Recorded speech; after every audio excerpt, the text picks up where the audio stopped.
रमता राम जपो रे प्राणी, अब तो सुन ले राम कहानी।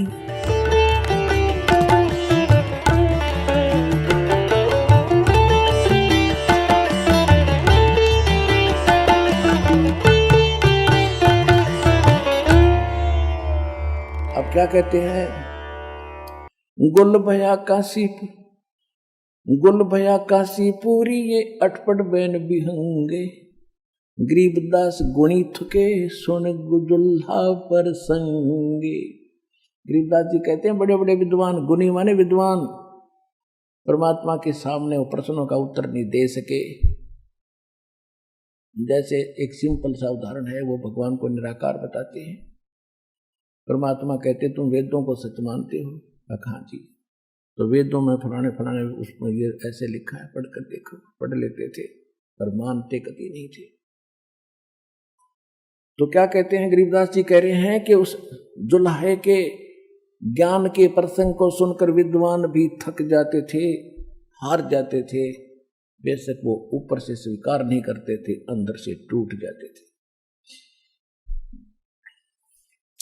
अब परमात्मा ने क्या लीला की? परमात्मा की यही कोशिश रही है कि सबसे पहले क्यों ना मैं इस रामानंद को सेट कर दूं, जो इतना प्रचार कर रहे, फिर ये हो सकता है मेरे वाले ज्ञान को बता दे, मेरा काम हल्का होगा। तो परमात्मा ने सोचा, एक दिन लीला हो चुके थे। लीला की रामानंद जी प्रतिदिन स्नान करने के लिए जाया करते थे गंगा के घाट पर। एक पंच गंगा घाट ब्राह्मणों ने महापुरुषों के नहाने के लिए बना रखा था। ब्राह्मण नहाते थे उसमें, प्रतिदिन जाते थे मुंह अंधेरे वक्त से। एक दिन परमात्मा ने छोटे से बच्चे का रूप बनाया, 2.5 साल के बच्चे का, 2.5 वर्ष के बच्चे का रूप बना करके पैड़ियों में लेट गए, जहां गंगा पर नहाने के लिए नीचे घाट पर उतरते हैं स्नान करने वाले। रामानंद जी वक्त से उठे, अपने स्वाभाविक तरीके से नीचे उतर रहे थे, नहाने के लिए जल के निकट जा रहे थे। बीच में लेटे बच्चे के सिर में उनकी खड़ाऊ लगी तो जैसे बालक लीला करता रोने की, परमात्मा रोने लगे। रामानंद जी क्योंकि दयालु साधु संत दयालु होते हैं, एक दो स्पीड से झुके कि कोई बालक का चोट लग गई। और जब वो झुके तो उनके गले की कंठी, जो विशेष पहचान है वैष्णव परंपरा की, एक तुलसी की मणि, तुलसी की लकड़ी का एक मनका होता बस पूरे धागे में, वो गले में डालते हैं। वो पहचान है कि वैष्णव परंपरा से यू दीक्षित है। वो निकल के वह माला कंठी कबीर जी के गले में डल गई अंधेरे में। रामानंद जी ने उठाया कि बेटा राम राम बोल, राम राम बोल, राम के नाम से सुख होता है। चोट लगी तुझे, बैठ जा, तेरे घर भिजवा दूंगा बेटा, तू गलती से नींद में इधर आ गया। परमात्मा चुप हो गए, जो काम था उनका हो गया।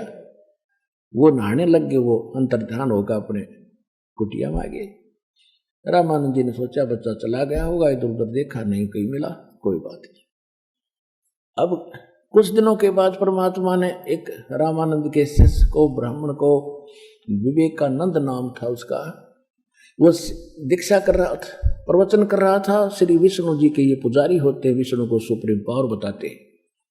वो कह रहा था विष्णु सर्वेश्वर है, महेश्वर है, ये तीनों रूप धारण करके सब लीलाएं करता है। ब्रह्मा रूप में सृष्टि रचता है, शिव जी रूप में संहार करता है, और विष्णु बनकर ये सबकी स्थिति और पालन करता है।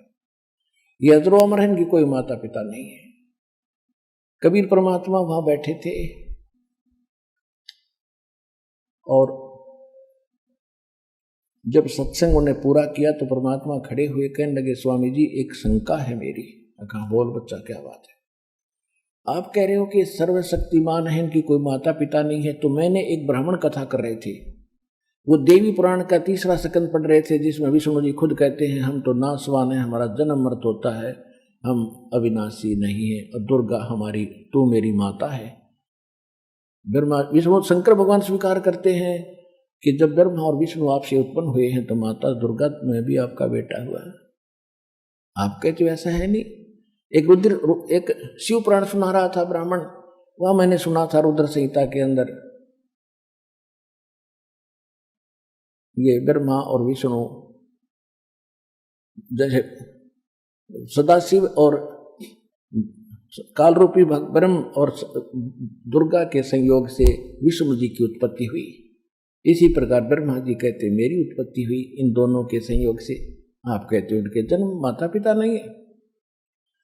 अब वो तो साथ रखा करते पुराण, रोटी उन पर खा रहे थे, उठा कर देखा, दोनों देखे, जो कहते उपाय बंद कर दिए। संस्कृत में होते थे, कहेंगे झूठा है, पाखंडी है, तू कौन है, कहां से आ गया, क्या नाम है तेरा, क्या तूने कोई गुरु बना रखा, तूने तिलक विलक लगा रखा है वैष्णव परंपरा का, क्या तूने कोई गुरु धारण किया? कहां जी, कि किसको गुरु बनाया? कि जो तूने बना रखा है वही मैंने बना रखा है।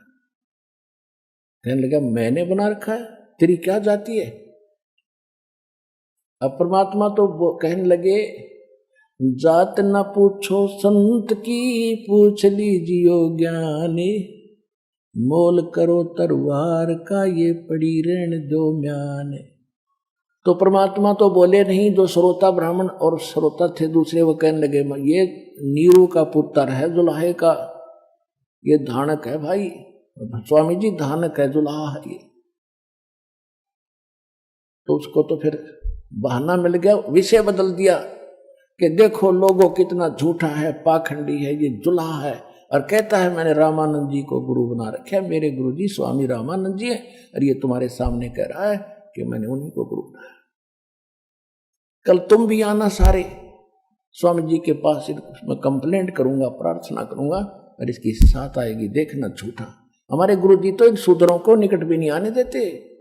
ये वैसे वहां उस समय सही था, तो सबको विश्वास हुआ कि झूठा आदमी अनपढ़ है, कबीर जी इसको क्या पता वेदों और गीता में और पुराणों में क्या लिखा है। तो हमारी इन्होंने ऐसे रोल मार रखी थी अब तक, क्योंकि हम सदग्रंथों को पढ़ने योग्य नहीं थे। तो इन झूठों की मारा सारी बात सच्ची जच गई कि कबीर जी झूठ बोल रहे हैं, जो ब्राह्मण झूठा सच्ची कह रहा है। अगले दिन उसने तो ईर्ष्या निकालनी थी, रामानंद जी से कहा कि स्वामी जी हमारी तो नाक काट दी, हम कैसे प्रचार करेंगे, एक शूद्र का लड़का दुल्हाए का और आपको अपना गुरु बताता है। हे महाराज हम तो मर गए, कति बाहर नहीं निकल सकते। परमात्मा को वहां लाया गया, जबरदस्ती पकड़ के उनके माता पिता ने कोशिश की रोकने की, उन दोनों को पीट कर अधमरा करके छोड़ा। ये कसाई राक्षस ब्राह्मण पुण्यात्माओं, ब्राह्मण कोई जाति नहीं है, जो कर्म ब्राह्मण का करते हैं, चाहे कोई भी कर रहा हो, और जो उनको ज्ञान नहीं और झूठी बकवाद करते हैं। तो देवी पुराण के अंदर छठे स्कंद में 414 पृष्ठ पर लिखा है, खुद व्यास जी कह रहे हैं कि कलयुग के ब्राह्मण, सतयुग त्रेता द्वापर के ब्राह्मणों के समय में जो राक्षस माने जाते थे, कलयुग के ब्राह्मण उन राक्षसों के तुल्य है वर्तमान। इसमें कोई शक नहीं, ये प्रमाणित कर देंगे दास भी आपको, कबीर साहब के साथ कैसे जुल्म किए नालायकों ने, सत्य को माना नहीं, केवल अपने स्वार्थवश अपनी रोजी रोटी के लिए।